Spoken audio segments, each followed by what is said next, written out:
it's easier than ever in the world to find new vulnerabilities. You simply cannot run unprotected today. For the next 2 years, it will be bloody.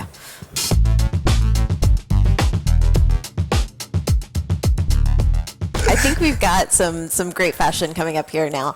Do you want to introduce some of your folks coming up? I'll try. All right, and then I'll let them do their own talking because they're much better at that than me. Thank you. Thank you so much. So we have a panel today with 4 people from 4 different security companies that are all going to try and sell you why they are the best thing that you should buy, of course, because that's what they're here for. But we're going to try and also actually make them tell you real stuff. So we have coming up, and I hope they'll actually come up as I say their names, Oliver Sild, Aaron Campbell, Igor, and I'm sorry, Igor, I always forget your last name on the spot, and Robert Jacobe. Sit somewhere. Pick one. I'll take the last one. Okay. Or take the last one. I'll take this one then. I'll sit next to Joost. I guess I could do that. And the person without the last name will be in the middle. Seletskiy, right? I can sort of do it. Guys, when I was preparing this, there's a lot of things that you can talk about, but I think the AI has caused a lot more security issues to be found, reported, and created. So let me start with my first question, and I'm going to give it to Oliver first because he already had a remark about the question itself. But if discovery to breach really hits 0, how do we defend? If we find a bug and it's immediately exploited everywhere, so if everyone is immediately attacking the security issue within seconds, how do we defend? So we just analyzed like 2025 data where we took vulnerabilities that were discovered and then made public, and then because we are applying those mitigation rules per vulnerability and deploying it through the hosting companies, then we see how fast these attacks are coming in against these specific vulnerabilities. The average time of mass exploitation was at 5 hours. So I don't know, anyone managing website, when there's like a software update available, are they going to especially have update coming out like 1 a.m. And then are you going to wake up in the morning and doing the update before that 5 hour? Quite unlikely. And I think that applies across the board. Like I just mentioned when I was vibe coding a lovable website, and then I was just doing like a really simple donut website and looking into what AI is making it with, and it came out of the box with 149 dependencies. Obviously, when I get started with it, it is up to date and things like that. But what's happening in 6 months? What's going to happen when a new vulnerability is being found there? What happens when there's a supply chain overtake of those components, which is happening quite often in Node.js. So it's I think this it's easier than ever in the world to find new vulnerabilities, and we're dealing with a lot of slop AI reports as well. I think everyone in the open source ecosystem is dealing with a lot of volume of vulnerability reports coming in that link back to OpenClaw files, and then you're just like, okay, who actually sent that? And then I think this is also something that the hackers are using to be able to also find the vulnerabilities fast, because it is possible to also figure out with exploitation. And people who in the past were like called script kiddies are now like script kiddies on steroids, who can just kind of like almost have like the same level of capabilities than some of the APTs. So I think it's going to be a cat and the mouse game. We're just going to have different tools to play that game. So it's just going to get more intense. Aaron, do you see anything changing in that regard on the Monarch side?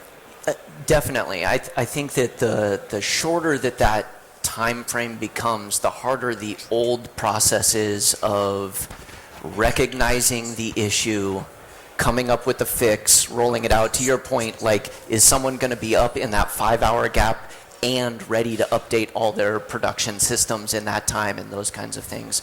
And so I think that we're seeing a shift toward less can we recognize this one specific vulnerability and more can we recognize behaviors and patterns that indicate this could be bad even if we had never seen the actual vulnerability before.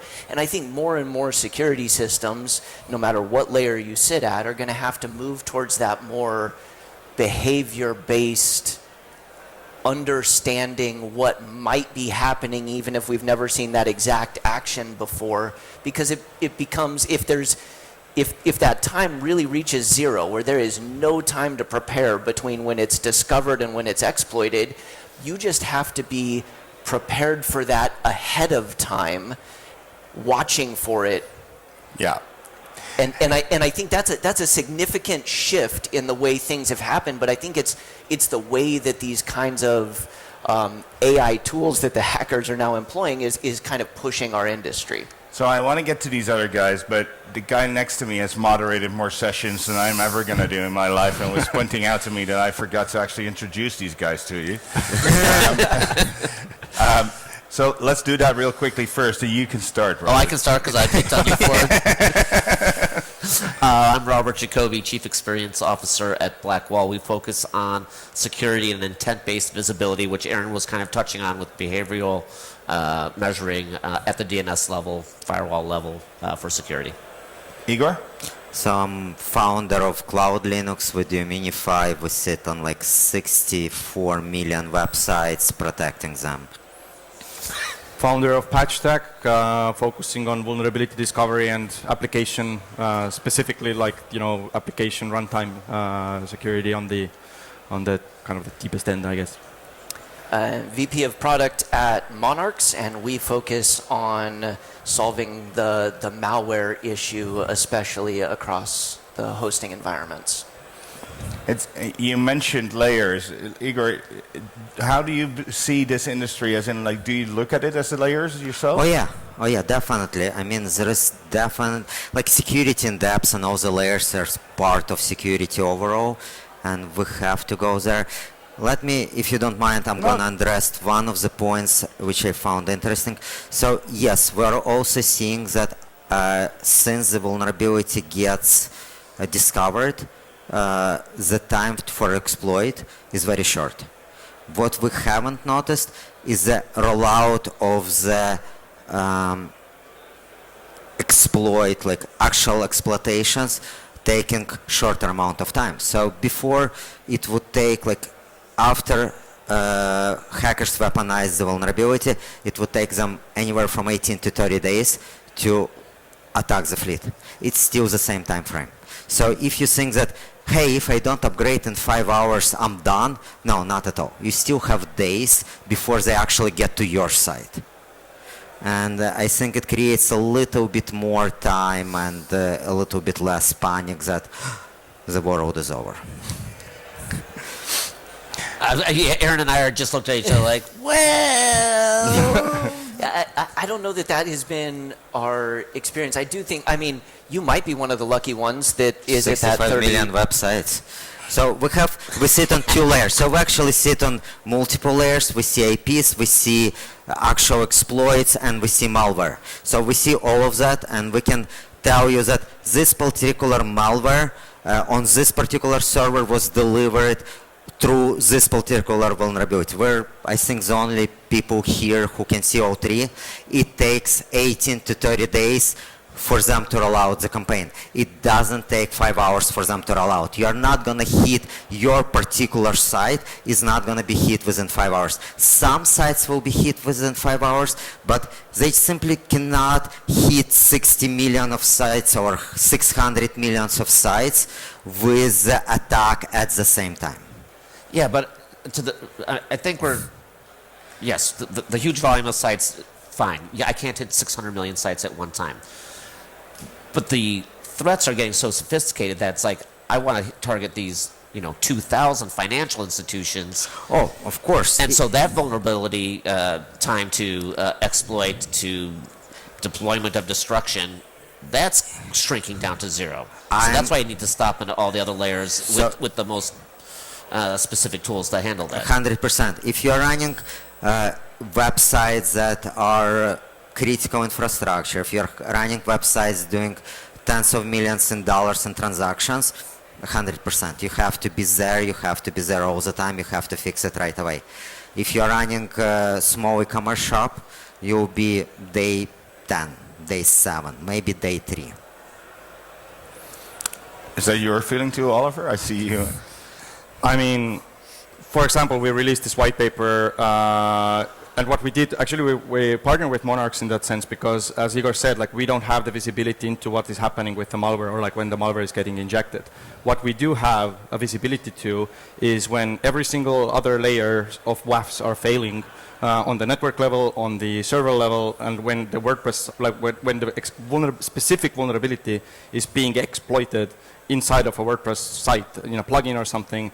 That's where we see exactly when it's happening. And I think like what benefit we have in a sense is that because like 76% of all known security vulnerabilities in the WordPress ecosystem are coordinated by us. So we are like literally sitting on, like we are the one making this information public. Then we have like a very good visibility in sense of when it's actually getting published, even many times before they even get the CVE, right? And then once they are getting hit with like this, against the virtual patch, because we are making them at the same time and we are deploying the mitigation rules the moment when the vulnerability is published to the world. So this gives us the visibility in terms of when these specific vulnerabilities are being exploited. But I'm not talking about generic attacks. So, but when connecting that with Monarx data, we can actually, like we gave them the IOAs, like indications of attacks, like we gave the payloads and everything, so they could basically cross-reference that back into malware that is being connected to that. So that allowed us to kind of like cross the entire loop, and that's where we came to that data. And that 5 hours data is actually not really like business critical websites. Like, I mean, these are like just it's an average of everything. Yeah. So it's like all kinds of websites. But it's an average of everything who have already installed your software. So yes. To a degree, it is secure. People who are security minded who probably. So this is like 5 hours is when we published the vulnerability, and we get the hit against this mitigation rule. Real quick, because I know that the numbers in the WordPress ecosystem are changing really quickly. I recently saw, not all of you might look at the WordPress ecosystem, and you'd be right in many ways, but I recently saw that the plugins team for WordPress.org was asking for more people because they're getting more plugin submissions than we've ever seen, and the number of new plugins being created is going up dramatically. Does that cause a lot more issues to be reported as well? Well, we are having a significant issue right now with AI slop reports coming in to, like we are running this bug bounty program where anyone can find vulnerabilities in the plugins, report them to us, and we help them coordinate that. We act as a security point of contact for some of the biggest plugins in the WordPress ecosystem. So if someone finds something, we kind of like help them to filter out, stuff. But you're getting way more than last year? Significantly more. In January alone, we got 1,500 reports, so, and we have to kind of like churn through all of that. Yeah. I mean, there's literally cases where we see some ethical hackers who have been doing, or who now want to get into bug bounty, and they have like set up OpenClaw machines and say like, hey, you are a bug bounty hunter, go into those bug bounty programs, find vulnerabilities and report them, bring money back home. Yeah. And we now need to deal with all of that volume. So it's definitely a challenge from a security kind of process perspective as well. In that same vein, and not specifically in the WordPress space only, because we protect against anything on the server, not just WordPress, but the number of like globally unique malicious files has so significantly increased year over year. Especially, I was looking back at the numbers from like say 2022 to now, when AI really started being used a little bit more till now. It's more than 2x'd every year, and it's gone up a little. And like last year, we saw like 8.6 trillion, and that's massive, and it has just ramped up, and I expect that that's going to continue, both with the plugins being written by AI or just malware being written, re-obfuscated, and thrown back out there again and again and again. And that's just what you're seeing at that level, because when we're working at the DNS level, we're seeing it's almost 60%. This year easily will hit 60% of all internet traffic is some kind of bot traffic. And of that bot traffic, you're looking at least half of that, at least, is bad malicious traffic, or all attempts. So 30+% of the entire internet is being run by thieves, bots, malicious actors, vulnerability scams. But that's great, so we can log out and nothing happens to the internet. That's right. So AI is being used to create stuff and to create more security issues. But Igor, are you also already using AI to create more defenses? Oh yeah, of course. I mean, I think we should expect the next 2 years to be somewhat attackers are winning, because it will take for everyone to catch up, it will take for people to upgrade, but I'm very optimistic. I see that we will be able to catch up on security, and then it will be significantly harder for attackers to attack, and software will get more secure to the level that the number of successful attacks will drop to 10% of what we're seeing today. How's that true for you at Blackwall? I mean, we started as sort of an AI machine learning first security company to detect vulnerabilities, and as we've gone through sort of the changes in how traffic looks like on the internet, we're now looking at sort of traffic management 3.0, like it's this is a agentic universe of traffic.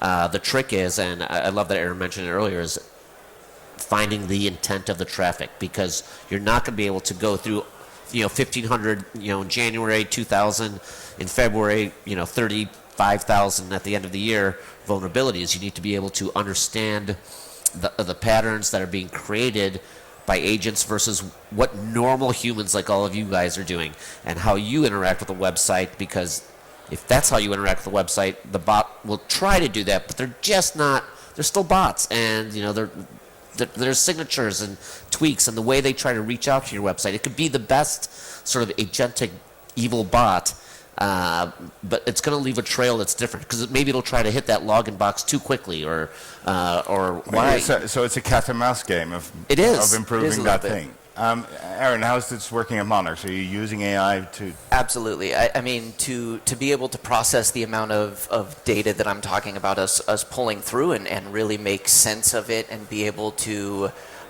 put it back to use to protect all of our customers, we're absolutely using AI for that. One of the things that I find important to bring up every time I say that, though, is that it's not just like AI out there running and doing its own thing. It also requires that expert team steering it constantly. The more I've worked with it over the last 6 or 8 months especially, and really dug in deep with our team, the more I'm realizing that AI is fantastic as long as you are keeping it steered correctly on the path and saying, yes, find me more of this kind of behavior so that we can recognize it earlier. No, ignore that kind of behavior.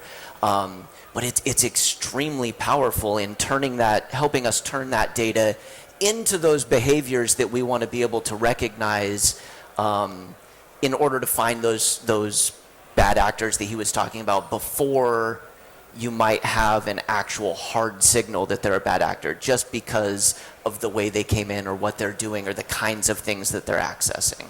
So, Oliver, you're getting in tons of reports that are created by AI. Are you already using AI to look at those reports? So, last year we spent quite significant time, and actually in partnership with Google, because we were in the Google AI and cybersecurity program, where we started, we've run this bug bounty program for 5 years, where humans are sending us reports. Well, used to be humans, send us these reports where it's very detailed of what this new vulnerability looks like. It's a POC. This is the data that is not available to anyone else than us.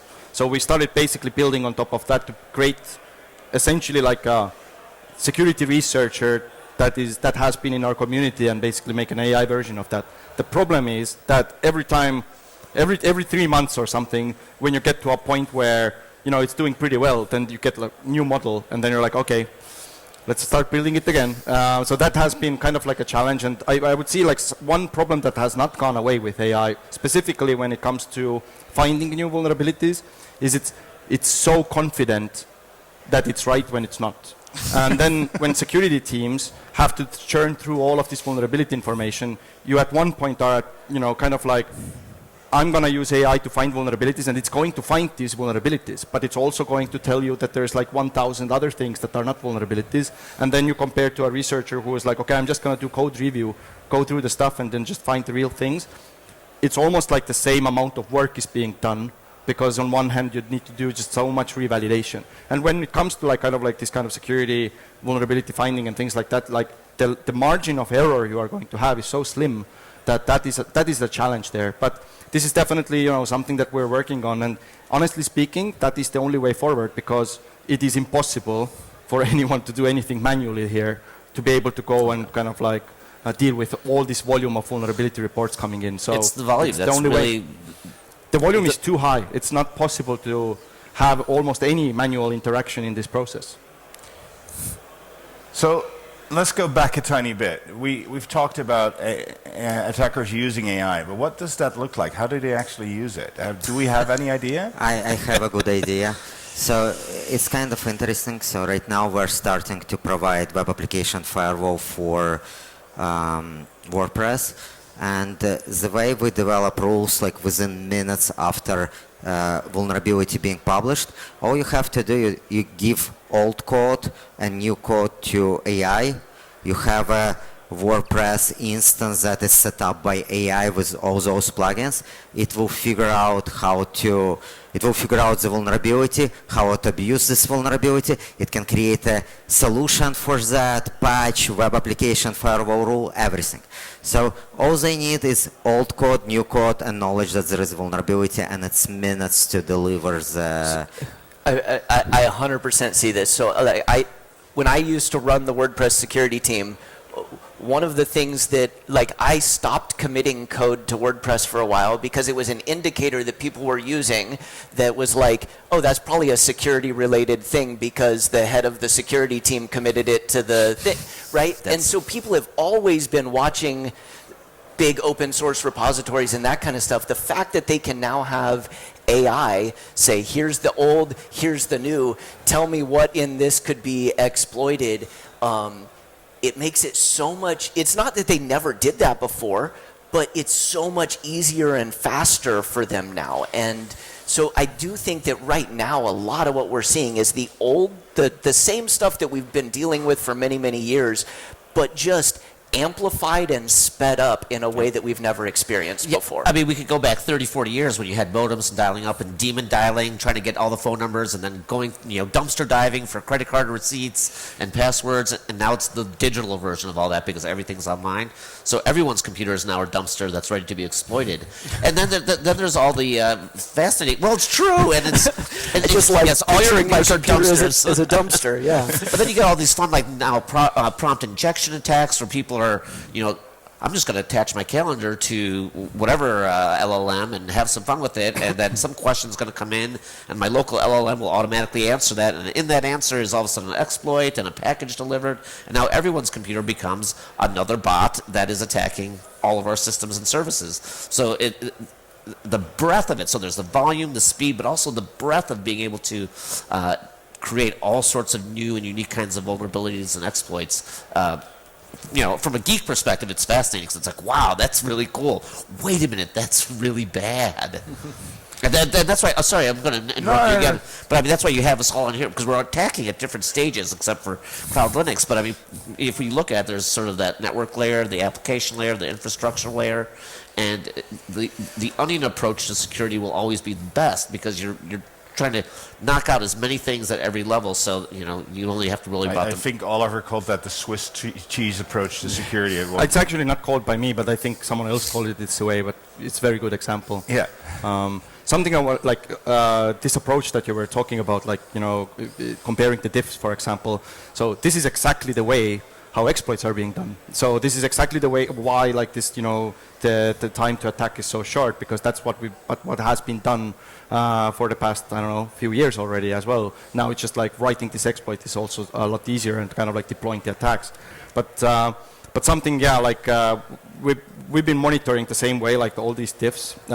But something that I see is changing the attack surface quite a lot, and specifically in terms of like WordPress, is agencies are just like now vibe coding. Like 30% of the WordPress site is vibe coded. There's like Node.js infused to WordPress, React, all kinds of stuff is being infused there. Laravel is being basically put together there as well. So it's like if you're looking at WordPress vulnerabilities, and if you're kind of like just focused on that, which we have been for a while, then it's going to be basically impossible to secure a WordPress site at one point, because WordPress is now going to merge with so much of the other stuff. And that actually the attack surface is being increased significantly. Like even if we look into like some of those AI-generated plugins, like we've been looking into them, the amount of dependencies that are being nested inside of these plugins is significantly higher. I mean, but it makes sense, right? AI is trained on open source code, and if you look into open source code, it's all like, basically dependencies all over the place. So all your customers are paying you guys to deal with this stuff, and then the security reports end up back in open source repositories where an open source maintainer has to take care of that security report. One of the things I mentioned this morning on our opening panel is I think the funding of that is a real big problem, because the amount of things coming in is causing, basically a lot of work for open source maintainers. Do you think there's a responsibility for you, your customers, to start funding some of that security work on the open source projects? Boy, oh boy. We're getting into the land of misery of the commons. The misery of the commons. Yeah, it's where everyone wants to use it, no one wants to pay for it. Yeah. No, I fully agree. But do you think that, I think the problem will be solved differently. I think within the next 6 to 9 months, we will see models improving a little bit more, but more importantly, we will have skills, rules, etc. for models on how to analyze the code for security vulnerabilities and fix it. And the cost of those fixes will drop so much that you'll have two kind of maintainers. Those maintainers who are in denial and will say, I'm not using AI, I'm better, and you should never use their code again. And those who are using AI, and their code will go through all those checks, safety checks, etc. That counteracts what hackers are doing with the same AI to detect the vulnerability. So like, do I have this vulnerability? Do I have this? Do I have this? Do I have this? Fix it, fix it, fix it, fix it. And it will be costing us 50 cents per plugin, and we will find a way to sponsor it. It will not be a significant amount of money. Open source is, free as in beer, not as in speech. So you get to have that stuff out there, but doesn't mean that that money magically comes back to open source. It's just the case. Every open source project has this issue, unless there's, some kind of lead company that's, pushing. You saw that with Linux. You don't have that without, IBM and all those other folks who are putting that money in because they're protecting their own assets. So, with WordPress, you have a few companies that are, spearheading that. You have that with Drupal. You have that with a lot of projects. And it's kind of, if your entire business model is based on WordPress, you're pretty likely contributing to it one way or another. It's almost hard not to. Whether you give that money directly to the foundation, for example, that's maybe a different story. And I think more to Igor's point that it's got to be somehow that pay needs to be spread out in different ways. Yeah. In a very idealistic way, I think that while obviously my job, my company, like that's all because the web is kind of a dangerous and I don't know, constantly attacked place. But I want to see, because all of us, not just us that are super into tech, but just people in general, our lives are more and more and more online, and our data is more and more online. So the idealistic bit of let's improve security everywhere we can all across the web, like that's part of why I do what I do, because I think that that's great. And the areas that I can make the biggest difference in right now are the biggest hosts that help the most people, right? And that's my path in. If I can find a solid path into helping open source projects solve those problems too, I would happily. But I think that for me, it's not just open source versus not. It's how can I help make the internet a cleaner, better place, and where can I be most effective with that at the moment? I would not expect any project to be able to handle, 0-second exploits. It's just not going to be possible. So you need a security layer. I mean, we have about 2 minutes left, and I want to actually try and get out of each and every one of four of you one tip for what should people do to improve their security stance in the next year. What has really changed that they should act on? Spend resources on it. A lot of folks are like, okay, I did this 2 years ago. my security is up to date. It is completely changed, and we're all here to tell you that the volume, the types of exploits, how can you manage real intent are critical. So look at all the layers and address all the layers. I think it's the key thing, address all the layers. Igor? I agree. I mean, you simply cannot run unprotected today. I think you will not be able to run for at least 2 years unprotected. I don't think you should have run unprotected before, and you should not run unprotected later. But for the next 2 years, it will be bloody. It will be bloody. Yeah. That's a good point. I think also there's a lot of people, like companies, who just like don't want to think about security, and I think they should just find someone who does. Like if you don't want to think about it and it feels like something that is like confusing and it's like too much, just find someone that does the thinking for you. Just don't leave it as something that you're like, no, you know. So it turns out to be a human problem, not a... I honestly think that security is a human problem, and it's going to be even a bigger problem in the future when, like we talked in the opening panel today about like this cognitive decline of people with, you know, basically not thinking anymore because they let everything done by AI. And I think we are becoming more prone to scams. We are becoming more prone to everything. Ultimately, you know, someone is going to take advantage of that. Very good. I think that Robert pretty much hit it on the head, right? Give it focus, give it time, give it resources, because it really is necessary, and it is changing so much. What you did that was working before probably isn't now, so you should give it some time and focus and figure out what you need to do next. Okay, with that, we've come to the end of our time. I want to ask you to join me in a warm applause for these 4 guys.